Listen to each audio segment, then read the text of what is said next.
today I'm going to be showing you guys how to connect a golf cart or server rack battery to your Pecron power station using a DIY cable that we built ourselves from parts from Amazon. Here's everything we're going to need to connect an external battery to our Pecron power station. And what makes this possible is this MJ32 connector. You can buy these on Amazon. They're made for like trolling motors. I think that's what they're mainly used for. But a lot of power stations, at least all the Pecron power stations, use this style connector. So if you look here, the main thing you're going to worry about is the main two pins. There are some communication pins, but because we're just using a standard battery, not one of their Pecron branded expansion batteries, we don't really need to worry about that. But this is the connector right here. And it literally plugs right in. Now, in order to connect the connector to the battery, you are gonna need some nice quality wiring. This is 6-gauge copper wire that I bought on Amazon. I've used this type of wire in a bunch of different projects, so I know it's pretty good quality.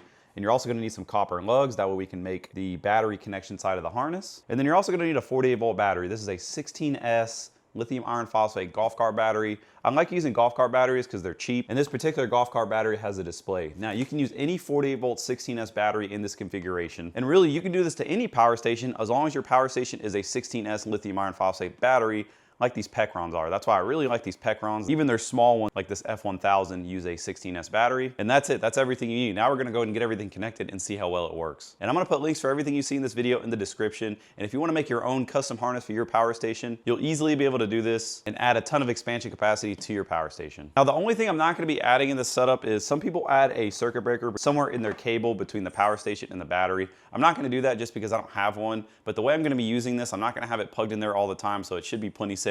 But if you want to make it extra safe, you can add a fuse or a circuit breaker between the battery and the power station just to add a little bit extra safety. Now, as far as building one of these setups versus just buying the Pecron expansion pack, they do sell expansion packs that are plug and play with these power stations. However, they're about $800 and you're going to get an additional 3.8 kilowatt hours. Now, if you spend just a little bit more and you buy one of these golf cart batteries, these are 5 kilowatt hours. So you can normally buy these anywhere between $700 to $800. Spend another about 60 bucks to build your harness and you're going to have 5 kilowatt hours of expansion. First thing we need to do, we already cut our wire to length. I gave myself about 4 or 5 feet, so that should be plenty. We're gonna take our MJ32 connector, unscrew it from the back to take it apart, just like so.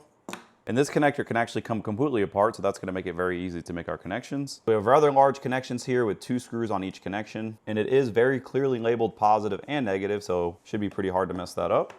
Now that we have our end stripped, all we gotta do is back off these little set screws. And this connector I bought on Amazon, I think it was about $30 or $40, and it appears to be pretty nice. It's got pretty decent sized lugs on it, and it is rated at 100 amps. So positive is gonna be this one, negative is gonna be the other side. Tug on to make sure they're nice and secure. Now we can reassemble the connector, just like that. Put the other end on. Go ahead and insert your little rubber insert. That's gonna create a watertight seal. And there we go, now we have the connector all hooked up. Polarity is correct.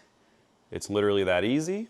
Now, in order to put our copper lugs on the other end of the wire, I'm gonna use this electric hydraulic crimper, but you can use any cheap crimper or hydraulic hand crimper. It'll work just fine. I just have an electric battery powered one because I've made so many crimps that my hands hurt, and it made sense, at least in my case, to upgrade to the electric hydraulic one. Hand pump hydraulic ones work just fine.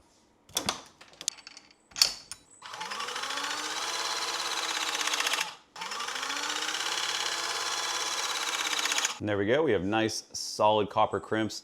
These do kind of squeeze out of the edge a little bit because the dies I'm using are a little bit too small, but I know these are going to be very secure and very good connections. And once we throw some nice marine heat shrink on there, you get a nice professional connection. Look at that. And that's really it. Now the cable is made. That literally took all of 5 minutes. It was very easy. We have probably about 50 to 60 bucks of material right here, so not crazy expensive either. The only thing we have to do before we can connect these two is it's a good idea to make sure that the state of charge of your auxiliary battery and your power station are relatively the same. These are both at about 90%, so I feel very confident connecting them. And the reason you want them kind of close is you don't want a huge inrush of current either direction. So first I'm gonna connect it to our auxiliary battery. Now I'm gonna take our connector, plug it into the power station. Nothing's smoking, nothing crazy is going on. Currently, there is no current flow going between our auxiliary battery and the power station. This is at 93% state of charge, that's at 91. So we're good to go there. So now what I'm gonna do is I'm gonna put a load on this and we're gonna see if we have current flowing out of that battery. So I have a 1500 watt space heater here. And this unit has an 1800 watt inverter, so this should be no problem for this thing. So we're pulling about 1450 watts out of the power station. And of that 1450 watts, 23 amps of it is gonna be supplied by this battery. So as you guys can see, we are getting current flow out of the battery into our power station, only 23 amps. Now, more than likely, this is gonna push a little bit more current at first, because the stated charge of this is a little bit higher. But that's really it, guys. That's how easy it is to expand your power station. Now this is specific to the Pecron E1000, but this can work with any power station as long as it is a 16S power station, and you can find the applicable cable that'll allow you to connect them together. Now, one thing to note, the time left indicator is not going to be accurate now. It's saying 0.6 hours, but really we're going to be able to run this load a lot longer than that. All right, so we know we can discharge from this battery, but let's see if we can actually charge it as well. So I'm going to go ahead and plug this thing into the grid to turn the charging function on. And there we go. We're putting about 1,088 watts into the unit, and we're getting 13.3 amps being added to this battery. So it is in fact working just fine. Same thing, your time until full is not gonna be quite accurate, but that's totally okay. Everything else about this seems to work perfectly fine. So now we have a total capacity with these two batteries connected of about 6 kilowatt hours. So that's a 5 times increase from what this comes with stock. This cable was very easy to build, didn't cost a whole lot, but if you don't wanna go through the process of even building the cable, there are market available expansion cables that they do sell. For example, this one is made by Wattcycle, and this is for EcoFlow power stations. So this little harness right here does the exact same thing as what we just built, except it's just made for a little bit different power station.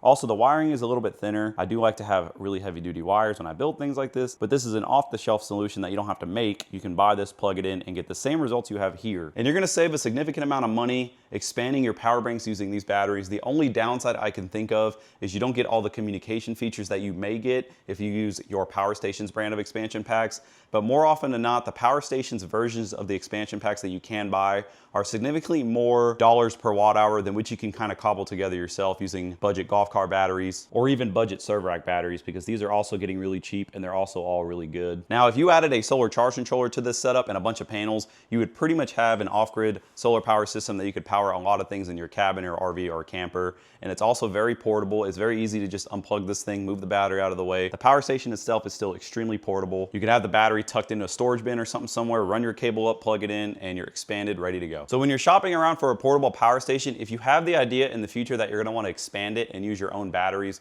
just make sure whatever power station you buy is a 48 volt style 16S lithium iron phosphate battery. As long as it's 16S 48 volt, you can do this and it'll be completely safe. Just be careful because there are a lot of other power stations on the market that use a 14S battery, and this will not work with a 14S setup. This is gonna be too high of a voltage. So thank you guys for joining me for this video. Let me know if you guys have any questions. Leave all your questions, thoughts, and ideas in the comments. I'm gonna be in there responding to as many as possible, as always. Thank you if you made it to the end of the video, and I'll see you on the next video.